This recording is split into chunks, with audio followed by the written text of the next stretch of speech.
All right, on the issue of healthy and health, beating testicular cancer is a triumph in itself. But when you do it as a couple with your spouse by your side, the victory over the disease is even sweeter. Here with their personal story and what they're doing to help other cancer patients, please welcome Bob and Kim Hammer. Welcome. Good to have you. Now, you have survived this twice, Bob. I have. You've had 2 bouts. Now, you were first diagnosed when you were newlyweds, from what I understand. Is that correct? Tell me about the diagnosis and what that did to your marriage at that point in the beginning. It's a little trying when you're married and the first time we had it, we were 8 months pregnant. Yeah. So then it came back a little over a year later. So our daughter was just about 1 year old. All right, so 8 months pregnant, and you find out that you have testicular cancer. What are the symptoms and what are the signs? Because I was surprised in preparing for this interview how common it is. What are the signs? What did you first notice? It is a leading cause of death in young men ages 14 to 29. The symptoms for me were back pain. It had spread to my back. When it came back, I had a tumor the size of a cantaloupe all the way up into my neck. So, but I was 29 years old. I thought I was just playing softball 4 nights a week, doing a lot of sports. I was coaching track for a high school, so I just figured it was something that I did. You pulled something. Yeah.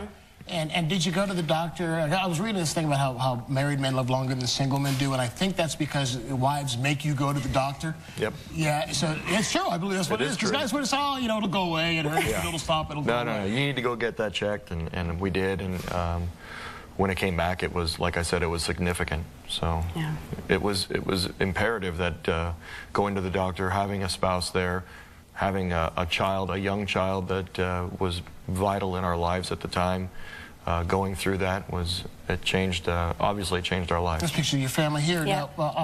Now it's my understanding that you had a doctor an oncologist who wanted you to have a surgery done, but it would have meant that you couldn't have children, but you ignored it. No, what happened was we were scheduled I went through 26 rounds of chemo at Sequoia Hospital in Redwood City. I had raised a little bit of money to go to the Lance Armstrong Foundation. You see that picture there. And the following week, I was scheduled to have a surgery at Stanford. I had 5 Stanford oncologists tell me I need to have this surgery. And I met Lance Armstrong's oncologist, who happened to cure I think he's the first known case that he cured of testicular cancer, like 1976. That's why Lance hired this guy. Just by chance, I was sitting down at a dinner. He comes and sits over and has a discussion with us. I tell him I'm supposed to have this surgery on Tuesday. He says, I don't think you need to have surgery. I think that it's scar tissue. I think that they're just going by the book. If you go have this surgery, you might not walk again. You definitely won't have any more children. We had our daughter. Ended up faxing some information to him on a Monday. Supposed to have the surgery the next day. And we decided that night, we had about an hour to decide this. We decided to not have the surgery, and we conceived our son a little over a year later.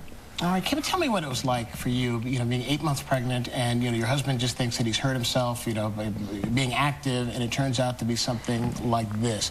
Tell me what was going through your mind, the first thing that went through your mind when you heard the diagnosis. Panic, pure panic.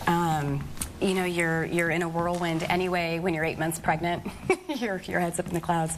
It was scary, but the doctor was very, convinced that just get rid of the testicle and you'll be fine and move on with your life. And so we didn't take it we took it seriously, but we weren't worried as much as we were when it came back.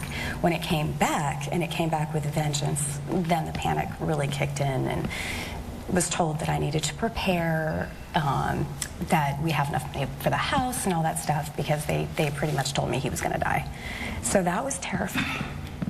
If you had any advice that you could give to other wives who found themselves in your situation, with a husband with a diagnosis like this, what advice would you give them? What would you say to the women who are watching right now? You keep going. You just have to stay strong. I mean, I had my daughter and him, and he's vomiting in the bathroom, and I have my little girl that who's running around the house. You just have to stay strong, because if you don't keep going and doing every single day things, I was working, and if you don't do that, you're going to lose your mind. One of the great things he did, first day of chemotherapy, I finished the chemotherapy, I come home, and it was a Saturday, just because it was my particular case. We did it on a Saturday, 6 days in a row. So we started this on a Saturday. I get home and she goes, well, you got to do the lawns. to do the that lawn. was her point of life goes on. I mean, here it is. We're going through it. I wasn't going to allow him to change the sit there. diapers, go through it, go mow the lawn, but go through life. Just continue to do your normal routine. Keep going. All right, Keep now, going. before we run out of time, I want to talk about your foundation. You have a foundation that's doing some great things. You've had a number of charity golf tournaments, Yep. and you've raised, what, $1 million? So we just had our 7th annual Have a Ball golf tournament. We just hit $1 million raised.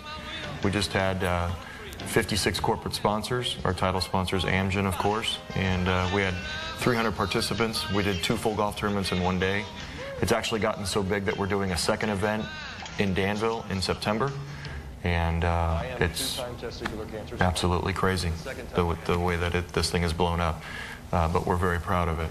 Definitely. We're able to benefit, looks like we're going to benefit 22 different cancer organizations, that's both great. locally and nationally, from our not-so-little golf tournament. Bob and Kim Hammer, thanks for being with us. Thank you for having us. Thank you. Keep doing what you're doing. I'd like to mention that today in the Voice Box, we have Friends for Youth, an organization serving at-risk youth throughout the San Francisco Peninsula and the South Bay.